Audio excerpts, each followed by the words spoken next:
고난의 십자가라는 말씀의 제목을 삼고 함께 은혜 받기를 원합니다. 이번 주간이 이제 고난 주간인데요. 고난 주간의 의미가 예수님이 십자가에 달려 죽으시고 예루살렘에 입성하신, 그래서 그 한 주를 준비하기 위해서 자신과 또 제자들을 준비하신 내용을 우리가 말씀에서 보게 됩니다.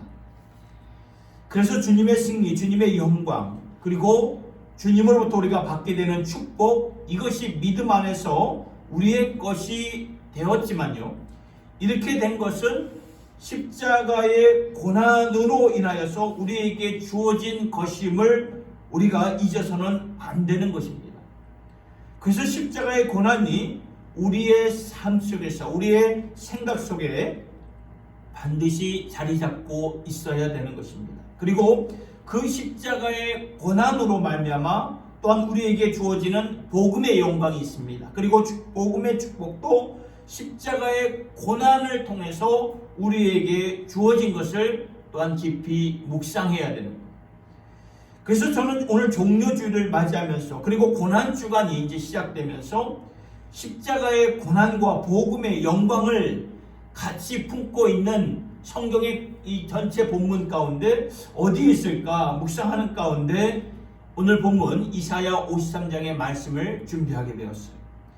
여러분, 이사야 53장의 말씀은 사실 어느 정도 교회 생활을 하신 분들에게는 익숙한 말씀이 됩니다. 하나님의 아들 예수 그리스도가 이사야 53장에서 너무나 우리에게 명확하게, 예수 그리스도라는 말은 없지만 저분이 바로 예수 그리스도구나 라는 것을 우리가 이사야 53장을 읽으면서 확실하게 깨닫게 되고 그 말씀이 분명하게 선포가 되고 있기 때문이죠. 2004년도에 Passion of Christ 라는 영화가 나왔어요. 그러니까 예수님의 순환에 대한 영화가 나왔는데요, 그 영화는 너무나 정말 얼마나 리얼하게 실제적으로 예수님의 고난을 그대로 묘사해서 담은 영화였어요. 얼마나 유명했던 영화인지 그걸 다 모든 사람들이 대부분 다 보았던 그런 영화였어요. 저도 그때 전도사였기 때문에 이제 중고등부 학생들을 데리고 영화관에 가서 영화를 보러 갔는데, 그 영화가 얼마나 이제 예수님의 순환의 그 패션 오브 크라이스트, 그 영화가 얼마나 리얼하게 이렇게 오던지 학생들이 그 영화를 보면서 예수님의 고난과 순환의 장면 때는 이 눈을 가리더라고요. 두 손으로 눈을 가리면서 보지를 못하더라고요. 그만큼 이게 리얼하게 만들어진 영화였고 굉장히 세계적으로 유명한 영화였기 때문에. 근데 여러분, 이 영화도 바로 이사야 53장의 말씀을 인용해서 영화로 제작이 되었던 것입니다. 그렇기 때문에 이사야 53장의 말씀은 우리에게 굉장히 익숙한 말씀인데요, 그런데 오늘날 이 구약 성경만 보고 있는 유대인들에게는, 오늘 이스라엘 백성들에게는 이사야 53장의 말씀은 굉장히 수수께끼. 오늘날 대부분의 유대인들은 구약 성경만 믿습니다. 지금 많은 이제 적은 무리들이, 이제 유대인들이 예수를 믿는 그 메시아닉 유대인들이 이제 이렇게 나오고 있는 추세지만, 대부분이 이렇게 구약 성경만 믿는 유대인들이 많은데요. 그래서 그 유대인들에게는 이사야 53장이 수수께끼죠. 그래서 이 유대인들은 구약에 있는 아브라함의 하나님, 이삭의 하나님, 야곱의 하나님을 믿는데, 그 하나님이 이제 당신의 아들 예수 그리스도를 통해서 우리에게 언약을 완성을 시킨 내용은 받아들이지를 않는 거예요. 그러니까 구약 성경까지만 받아들이고 신약 성경과 예수는 전혀 받아들이지를 않으니까 이 유대인들에게 있어서는 이사야 53장이 여전히 수수께끼예요. 알 수가 없는 거예요. 우리는 신약 성경의 예수 그리스도를 구약 성경의 이사야 53장의 말씀을 확실하게 바라볼 수 있지만, 구약 성경만을 믿고 있는 유대인들에게는 신약 성경의 예수 그리스도를 알 수가 없는 거예요. 그런데 유대인들은 이사야 선지자를 통해서 분명히 이스라엘에게 언젠가 허락하실 메시아가 있다는 것을 분명히 알고 있어요. 그래서 이사야 42장을 보면 그가 메시아, 그 메시아가 주의 종이 된다는 말씀, 이사야 49장에서는 그 메시아가 이방의 빛이 된다는 말씀, 그리고 이사야 52장에는 온 세계의 빛이 된다는 그 메시아에 대해서는 유대인들이 이사야 선지자를 통해서는 그대로 그 말씀을 받아들이고 있는데, 그런데 오늘 본문 이사야 53장 이 말씀은 무엇이냐 이거예요. 뭐냐 이것입니다. 여기서 말씀하시는 이분은 누구인가? 같은 사람인가? 해석하기가 너무나 힘들다는 거죠. 어느 목사님이 서점에 가서 책을 보다가 유대인의 주이시 바이블을 보았다고 합니다. 쭉 펼쳐서 이렇게 보고 있는데 이사야 53장을 보니까 그 밑에 랍비의 주석이 적혀 있는데 이런 말이 있었다고 합니다. 이 본문은 해석하기가 정말 힘든 본문입니다. 해석하기가 힘들어요. 왜냐하면 지금까지 유대인들이 갖고 있던 메시아의 틀이 깨지는 것이 바로 이사야 53장의 말씀이거든요.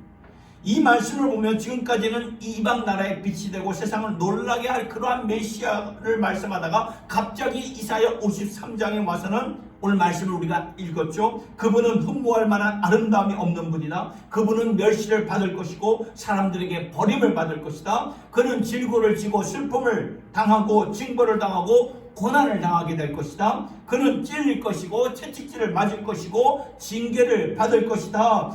이게 과연 누구입니까? 지금까지 우리가 바라보았던 메시아가 이러한 모습으로 바뀐다는 것을 우리가 어떻게 이해를 할 수 있는가? 이해를 전혀 못하는 거예요. 이해를 할 수가 없는 거예요. 유대인들의 메시아형은요, 능력의 메시아예요. 국가적인 메시아고요, 정치적인 메시아입니다. 그래서 그로 말미암아 우리가 다시 한번 다윗의 영광을 회복하게 되리라. 이스라엘이 온 땅에 하나님의 영광을 비추게 되리라. 굉장히 중요한 요소로 자리를 잡고 있었어요. 여러분, 사도 바울도 유대인이었죠. 한때는 유대인 중에 유대인이었고 유대인들처럼 살았기 때문에 바울은 유대인들의 그 심정을 충분히 이해를 하는 거예요. 그러면서 고린도전서 1장 18절에 이렇게 말하죠. 사도 바울이 십자가의 도가 멸망하는 자들에게는 미련한 것이요 구원을 받는 우리에게는 뭐라고요? 하나님의 능력이다. 여러분, 십자가의 도는 너무나 초라하고 비참하고 거기에 달려 죽는다는 것은 너무나 끔찍한 거예요. 아니, 로마 정부와 싸워보지도 못하고 그냥 로마 정권의 정죄를 받고 십자가에 달려 죽는다는 이것처럼 초라하고 비참한 게 또 어디에 있겠는가? 그래서 십자가는 너무나 미련한 것이라고 생각을 했는데, 그런데 말씀을 보니까 구원을 받는 우리에게는 하나님의 능력이다. 이 십자가가 구원받는 자들에게는 능력이 된다. 22절부터 보니까 유대인은 표적을 구하고 헬라인은 지혜를 찾아라. 헬라인들은 여러분, 헬라에서 철학의 출범지가 되었기 때문에 헬라인들이 추구하는 메시아는 아마도 가장 지혜로운 사람이 되어야 되지 않겠습니까? 이것이 헬라인들이 추구했던 메시아형이었어요.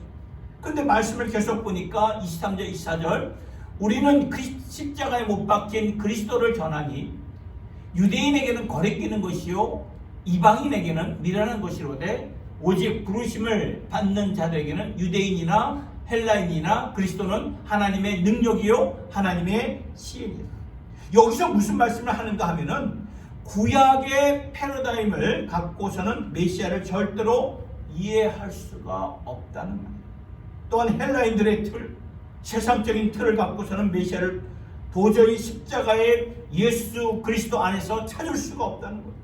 그러나 여러분, 우리에게는 십자가가 있어요. 이곳 예배당 안에도 십자가가 있습니다. 어제 이렇게 제가 이렇게 왔는데, 내가 이제 와서 교회를 좀 정리하면서 왔는데, 이렇게 우리 권사님이 이렇게 꽃을 이렇게 만들어 주셨어요. 이렇게 아름답게 장식해 주셨어요. 근데 꽃을 자세히 보니까 여기 이렇게 빨간색으로 이렇게 십자가를 해 놓으셨어요. 그걸 보는 순간 참 마음이 뭉클하더라고요. 여러분 보여지시나요? 카네이션으로 이렇게 십자가를 이렇게 우리가 이렇게 십자가 밑에 다 이렇게 모였어요. 그래서 우리에게는 십자가가 모든 것이 되었지만 안 믿는 자들에게는 십자가가 무엇입니까? 그것은 기독교의 상징이다. 그것은 기독교의 어떤 장식품뿐이죠. 또한 로마 시대의 십자가는 무엇이었습니까? 끔찍한 사형 도구였어요.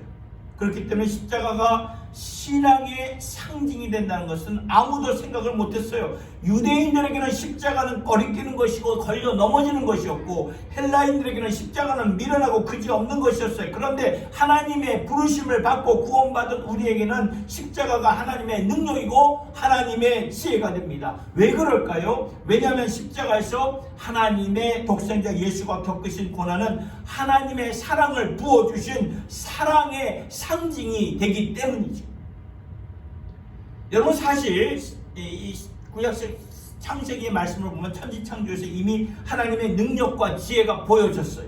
그런데 당신의 능력과 지혜로도 다 알 수 없는 하나님의 비밀, 그 미스터리가 바로 십자가에서 컴플릿 완성이 되었는데, 십자가에서 하나님의 사랑이 부어졌기 때문이죠. 그래서 요한복음 3장 16절 우리가 잘 아는 말씀이죠. 하나님이 세상을 이처럼 사랑하사 독생자를 주셨으니 이는 그를 믿는 자마다 멸망치 않고 영생을 얻게 하려 하심이라. 여러분, 여기서 하나님의 측량할 수 없는 사랑이 비춰지고 있지 않습니까? 로마서 5장 8절의 말씀을 보세요. 우리가 아직 죄인 되었을 때 그리스도께서 우리를 위하여 죽으심으로 하나님께서 우리에 대한 자기의 사랑을 확증시키셨느니라.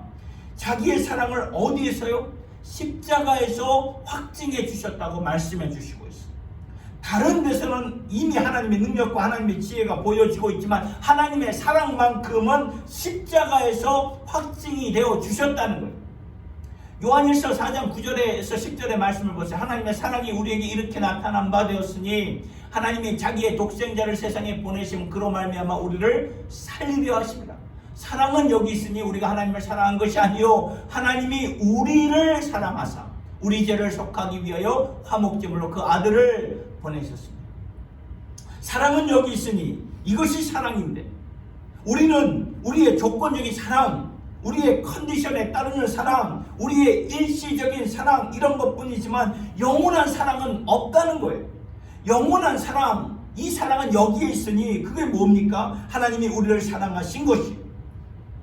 그분이 우리를 어떻게 사랑하셨습니까? 그분이 우리의 죄를 속량해 주시기 위해서 화목제물로 자신의 아들을 보내주신 거예요. 그래서 십자가에서 화목제물로 고난을 받으시고 죽게 하시려고 그 아들을 보내셨던 것이죠. 그래서 이사야 53장은 십자가에서 고난받는 하나님의 메시아, 하나님의 독생자를 우리에게 미리 예수님이 오시기 700년 전에 보여주신 거예요. 여러분, 부모에게 가장 큰 기쁨은 무엇이며 부모에게 가장 큰 가슴 아리는 무엇입니까? 자식 아닙니까? 부모에게 가장 간절하고 애타는 기도, 부모의 가장 뜨거운 눈물은 무엇입니까? 자녀를 위한 기도가 아닙니까?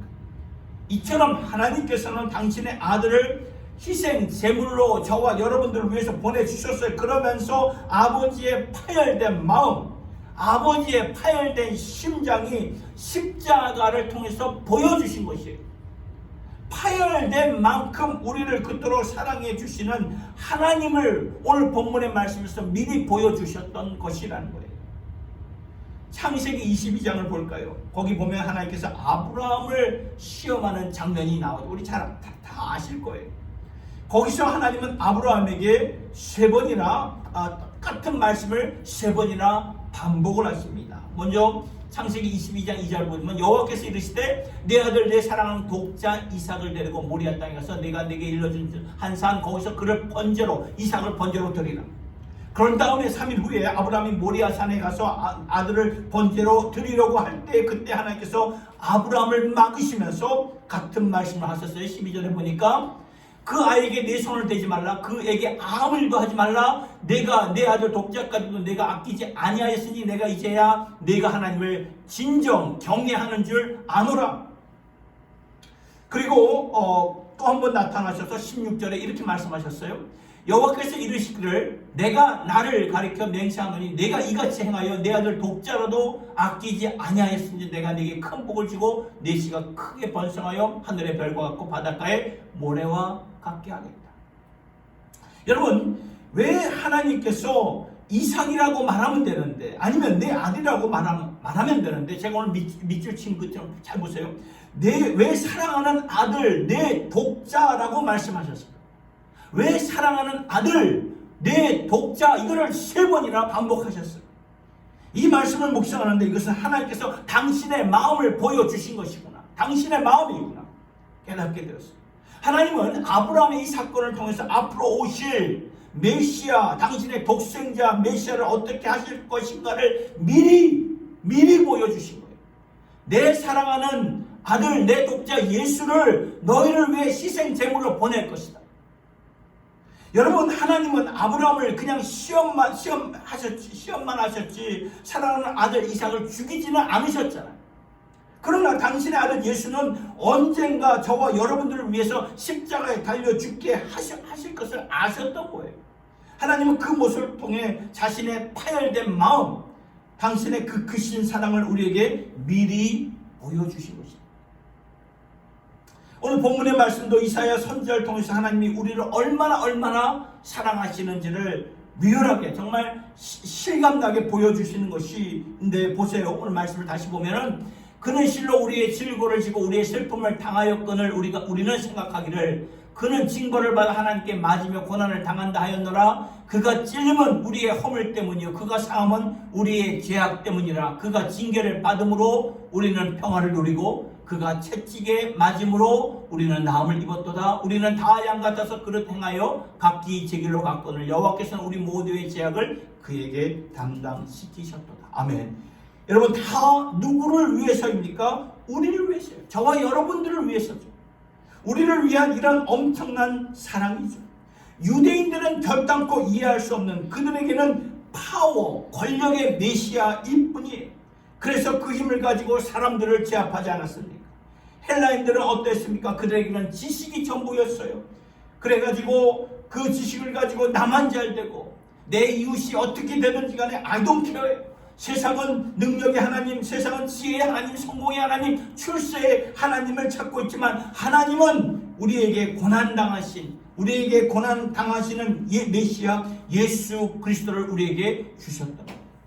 그리고 거기서 자신의 사랑을 증명해 주셨고 그의 고난을 통해서 우리에게 하나님의 모든 축복과 은혜가 임하도록 복음의 영광을 허락해 주셨던 것입니다. 그래서 사도 바울은 이제 내가 자랑할 것은, 내가 선포하고 증거할 것은 오직 예수 그리스도의 십자가뿐이로다. 그런 고백을 했어요. 왜 그럴까요? 거기서 하나님의 모든 계시가 완성이 되었고 거기서 하나님의 모든 약속이 완성이 되었고 거기서 모든 축복이 주어졌기 때문이다. 그렇다면 십자가의 고난, 피 흘리신 고난, 그 고난으로 말미암아 우리에게 주어지는 구원의 영광, 복음의 영광은 무엇입니까? 성경 곳곳에서 너무나 많이 구원의 영광, 복음의 영광이 너무나 많이 설명되고 있지만 저는 여러분들과 몇 구절만 보도록 하겠습니다. 첫 번째, 로마서 5장 9절의 말씀 같이 읽어보도록 하겠습니다. 시작. 그러면 이제 우리와 그의 피로 말미암아 의롭다 하심을 받았으니, 십자가에서 흘리신 그 피로 말미암아 우리가 하나님 앞에서 어떻게 되었다고요? 의롭다 하심을 받았다. 의롭다 하심을 받았다. 여러분, 하나님 앞에서 의롭게 될 사람이 어디에 있습니까? 우리의 노력으로 하면 되던가요? 선행으로 하면 되던가요? 종교의 열정으로 하면 되던가요? 안 돼요. 저희 외할머니도 독실한 불교 신자였기 때문에 처음에는 종교의 열정으로 나아가셨지만 이게 종교의 열정이 해도 안 되니까 나중에는 이제 예수님을 신실하게 이제 믿으셨는데, 그래요. 의롭게 하나님 앞에 설 수 있는 길은 하나님이 공급하시는 길, 오직 예수 그리스도의 십자가의 은혜를 붙잡고 하나님 앞에 나오게 되는 줄 여러분 믿으시기를 바랍니다. 에베소서 1장 7절의 말씀 같이 읽도록 하겠습니다. 시작. 우리는 그리스도 안에서 그의 은혜의 풍성함을 따라 그의 피로 말미암아 속량 곧 죄사함을 받았느니라. 그 피로 말미암아 무엇을 받는다고요? 속량이에요. 속량. 속량은 죄사함이에요. 죄사함. 속량이란 말은 영어로 보면 redemption이에요. redemption. 대가를 지불하고 샀다는 그런 뜻이죠. 그러니까 우리가 원래 죄 가운데 있을 때는 사망이에요. 죄의 삭슨 뭐라고 말하죠? 사망이요. 사망 가운데 있었던 우리를 하나님께서 당신의 독생자 예수의 피값으로 우리를 사신 것입니다. 그래서 십자가 고난의 피로 말미암아 하나님께서 우리를 당신의 것으로 사신 것이죠. 이게 얼마나 감사한 일입니까? 하나님이 독생자의 피값으로 사셨기 때문에 어느 누가 와서도 빼앗을 수가 없는 것입니다. 그렇기 때문에 오늘 우리는 측량할 수 없는 구원을 절대로 잊어서는 안 되는 거예요. 여러분, 하나님의 사랑은 어떠한 사랑입니까? 오늘 있다가 없어지는, 내일 없어지는 사랑입니까? 아니죠. 하나님의 사랑은 영원한 사랑이에요. 영원한 사랑. 그래서 우리의 속량, 죄사함은 곧 영원한 속량인 줄로 믿으시기를 바랍니다. 에베소서 2장 13절에 말씀 같이 또 하겠습니다. 시작. 이제는 전에 멀리 있던 너희가 그리스도 예수 안에서 그리스도의 피로 가까워졌느니라. 예수 그리스도의 고난의 피로 어떻게 되었다고요? 하나님과 어떻게 되었다고요? 가까워졌다는 거예요. 하나님과 화목해졌다는 말입니다. 전에는 하나님과 어떤 지간이었습니까? 원수지간이었어요. 왜 원수지간이었습니까? 우리가 죄를 지었기 때문에. 거룩하신 하나님과 죄인된 우리는 아무런 상관이 없어요. 가까워질 수가 없는 거예요. 그런데 이제는 그리스도의 피로 하나님과 화목이 되었어요. 그래서 오늘 우리가 하나님과 화목된 백성들로서 하나님 앞에 이렇게 나온 거예요. 이런 것을 생각해 볼 때 감사하고 감격스럽지 않습니까? 아, 내가 하나님과 화목이 되다. 여러분, 우리가 부부싸움하면 서로 화목하기 전에는 소화도 제대로 되지 않습니까? 밥맛이 없어요. 싸우고 나면 밥맛이 없습니다. 화목하지 않으면 아무리 잘 살아도 행복하지가 않아요. 평안이 없습니다. 그런데 예수 그리스도의 피로 하나님과 화목했기 때문에 우리의 삶이 좀 불편하고 배고픔이 있고 힘들고 슬픔이 있을지라도 하나님의 평강 가운데 우리가 살 수가 있다는 말씀입니다. 히브리서 9장 14절의 말씀 같이 읽도록 하겠습니다. 시작. 하물며 영원하신 성령으로 말미암아 흠없는 자기를 하나님께 드린 그리스도의 피가 어찌 너희 양심을 죽은 행실에서 깨끗하게 하고 살아계신 하나님을 섬기게 하지 못하겠느냐. 여러분, 제가 밑줄 친 첫 단어 하물며, 저 말씀에서 하물며로 시작하는 이유가 무엇입니까? 바로 전 구절의 말씀을 보니까 염소와 항소의 피와 미 암송아지 죄를 부정한 자에게 뿌려 그 육체를 정결하게 하여 거룩하게 하거든. 그러니까 전 구절에는 구약 시대는 가축제사는 상징적인 제사였죠. 실제가 아니었습니다. 그런데 가축제사로도 사람들이 상징적으로 죄 씻음을 받고 하나님 앞에 나와서 성전에서 예배를 드릴 수 있었다면 하물며, 그렇죠? 이 하물며예요. 그 말씀, 하물며 아무런 흠 없는 자기를 하나님께 드린 어린 양 예수의 피가 어찌 우리의 양심을 죽은 행실에서 깨끗하게 하실 수가 없겠느냐? 분명히 그럴 수가 있다 말씀하는 거예요. 여러분, 양심, 컨시언스죠. 양심은 다른 것은 다 속일지라도 우리의 양심만은 속일 수가 없는 거예요. 그래서 우리가 죄 짓고 다른 사람들은 다 속일지라도 우리의 마음이 괴로운 거예요. 왜 그럴까요? 양심을 속일 수가 없기 때문이죠. 따라서 양심은 우리의 중심이 되고요. 하나님 앞에서 벌거벗은 우리의 진짜 모습의 양심이라는 거죠. 그래서 양심이 깨끗해지지 않으면 하나님 앞에 설 자가 아무도 없고 하나님 앞에 나올 자 아무도 없고 섬길 자 아무도 없다는 거예요. 그런데 예수의 피가 우리의 양심을 깨끗하게 해주셨기 때문에 오늘 우리가 이렇게 주님 앞에 나온 것이고 저 같은 죄인도 이렇게 하나님의 말씀을 대언할 수 있는 것이고 우리가 주님의 교회를 함께 섬길 수가 있는 것입니다.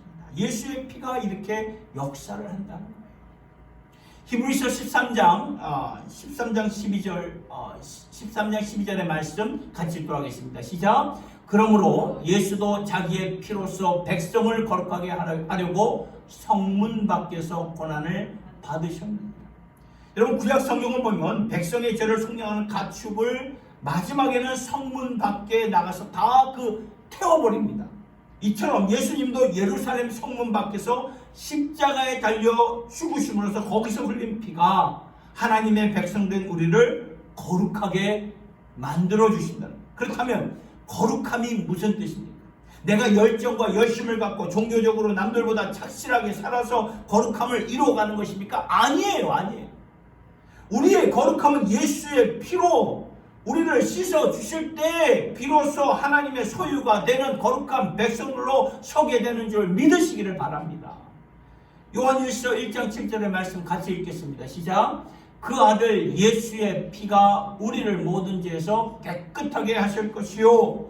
여러분, 이 종교개혁을 이룬 마틴 루터가 언젠가 자다가 꿈을 꾸었는데 자신이 이제 하나님의 심판대 앞에 서 있는 거예요. 그런데 마귀가 갑자기 나타나가지고 자신이 살아생전에 생애에 지었던 모든 죄를 하나하나 이렇게 다 이렇게 보여줄 때 너무나 할 말이 없어가지고 창피해가지고 어쩔 줄을 모르고 있었는데 그때 바로 저 순간 저 말씀이 생각이 났던 거예요. 그 아들 예수의 피가 우리를 모든 죄에서 깨끗하게 하실 것이요. 이 말씀을 가슴에 품고 마틴 루터가 외쳤더니 마귀가 꼬리를 내리고 도망을 쳤다는 거죠.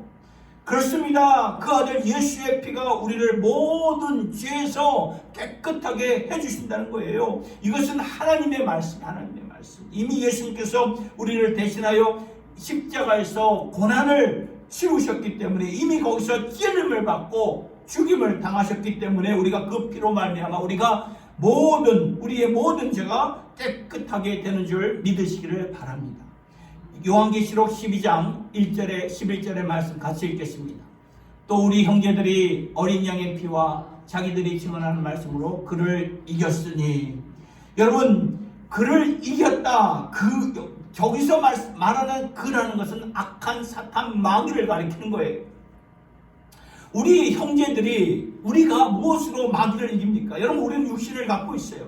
육신을 갖고 있다는 말은 4차원 세계 안에 묶여 산다는 말인데 영의 세계는 4차원을 뛰어넘는 무한한 세계입니다. 마귀는 4차원을 뛰어넘는 무한한 세계에 사는 존재들인데 우리가 이 육신을 갖고 있는 우리가 무슨 재간으로 저 흉악한 마귀를 이길 수가 있겠어요? 못 이겨요. 그런데 마귀를 이길 수 있는 길을 하나님께서 우리에게 허락해 주셨어요. 그것은 바로 무엇입니까? 어린 양 예수, 어린 양의 피 예수라는 거죠. 그래서 예수의 피, 보혈로 마귀를 대적하면 마귀는 꼼짝 못하고 한 길로 갔다가 7길로 뿔뿔이 흩어지게 된다는 것입니다. 말씀을 정리합니다. 좀 전에 보았던 로마서의 말씀은 무엇입니까? 하나님께서 우리를 의롭다 하신다는 거예요. 에베소서의 말씀 뭐예요? 우리를 속량하시고 하나님과 화목하게 화평케 하신다는 것이고, 히브리서 말씀은 우리의 양심을 깨끗하게 하시고 거룩하게 하신다는 것이고, 요한일서의 말씀은 모든 죄에서 씻어주시고, 요한계시록의 말씀은 보혈로 예수의 어린 양 그 보혈의 피로 마귀를 단번에 이기게 하신다는 것입니다. 이 엄청난 말씀은 바로 십자가의 고난으로 말미암아 우리에게 주어진 복음의 영광, 구원의 영광이라는 것입니다. 아멘. 그렇다면 우리가 십자가의 고난, 이 복음의 영광을 어떻게 누리면서 살아가야 됩니까? 먼저 예수를 확실하게 분명하게 믿어야 돼요. 그래야 하나님의 속량, 하나님의 축복, 거룩하게 하심, 죄 씻어주심, 마귀를 이길 수 있는 축복을 누리면서 살아가게 되고요. 그 다음에 내 죄를 속량해 주신 주님을 늘 우리가 찬송하면서 살아가야 된다는 거죠. 왜냐하면 요한계시록의 말씀을 보니까 천국에서 끊임없는 찬송이 울려 퍼지고 있는데 그 말씀이 요한계시록 10장 10절의 말씀이에요. 큰 소리로 외쳐이르되 구원하심이 보좌에 앉으신 우리 하나님과 어린 양에게 있도다. 그러니까 오늘 우리가 날 구속하신 주님의 은혜를 가슴에 품고 찬송하면서 예배를 사모하면서 드리면서 살 때 천국을 누리면서 살게 된다는 그 말이에요. 여러분, 우리가 이 세상을 살아갈 때 어렵고 힘들고 괴로운 나날들이 다 있지만 그러나 그 누구도 앗아갈 수 없는 천국의 영광과 기쁨을 누리면서 살아가게 되는 것이 있는데 그게 뭐냐면 바로 예수 안에서 속죄함을 받아서 구원의 은혜를 가슴판에 새기면서 늘 찬송을 주님 앞에 올려드리면서 살아갈 때 비로소 천국의 기쁨과 평안을 누리면서 살아가게 되는 줄 믿으시기를 바랍니다. 2000년 전 예수님이 예루살렘에 입성하셨을 때 무리들은 이 고난의 십자가를 이해하지 못했기 때문에 그들은 호산나 다윗의 자손이여 찬송하리로다 이러한 노래를 불렀지만 그들은 찬송은 부를 수가 없었어요. 그러나 우리는 찬송을 부를 수가 있지 않습니까? 왜 그럴까요? 고난의 십자가를 알기 때문에, 십자가의 고난과 그 피를 통해 하나님의 모든 축복이 오늘 우리에게 주어졌기 때문에 이 엄청난 사랑과 구원의 은혜와 하나님이 부어주시는 은총을 누리면서 살 수 있게 된 것이라는 것입니다. 종려주일 고난주간을 맞이하면서 나아갈 때 우리는 2000년 전에 그 무리들과는 달리 날 속해 주신 구세주 십자가의 주님만을 자랑하며 그분을 영원토록 찬송하며 살아가는 저와 여러분의 삶이 될 수 있기를 예수님의 이름으로 축원합니다. 기도하겠습니다. 하나님 아버지 감사합니다. 예수님의 놀라운 십자가의 은혜가 있었기 때문에 그 십자가의 고난으로 말미암아 하나님이 우리를 위해 준비하신 모든 축복, 모든 복음의 영광을 부어주심을 감사를 드립니다. 이 모든 것이 십자가의 예수님이라는 사실을 오늘도 기억하면서 오직 주님만을 경배하며 찬송하며 십자가를 드높이며 자랑하는 저희들 모두가 되게 하여 주시옵소서. 최후 승리 얻기까지 예수 안에서 구원의 복락을 누리며 세상이 결단코 앗아갈 수 없는 천국의 영광 가운데 우리 함께 예배드리며 주님을 섬기는 주님의 권속들 되게 하여 주시옵소서. 감사합니다. 모든 영광 주님께 올려드리며 우리 주 예수님의 이름으로 기도드리옵나이다.